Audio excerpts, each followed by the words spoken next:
مخلوقه بتزور بنتها وما فيك تمنعيها، لا انت ولا غيرك. شوفي سعاد، كلمتين ورد غطاهم.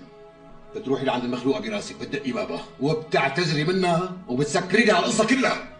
انا اعتذر منها؟ لا، لحد هون وبس. لحد هون وبس؟ شو هي لحد هون وبس؟ مصالحة ما رح صالحها، وهذا الموضوع انت لا تتدخل فيه، لانك ما بتعرف شو في بيني وبين فريال. لك شو جنيتي انت لك سعاد؟ وعيانا شو عم تحكي معي انت؟ شوفي قال لك الكلام اللي بقوله انا ما بعيده، فهمتي؟ انت لا تحشر حالك بين النسوان وتتدخل بقصصهم، واذا انت حابب تمسح شيوخ للزعيم انا ما بحط واطي لحدا. شو قلتي؟ والله اللي سمعته. انت طالق.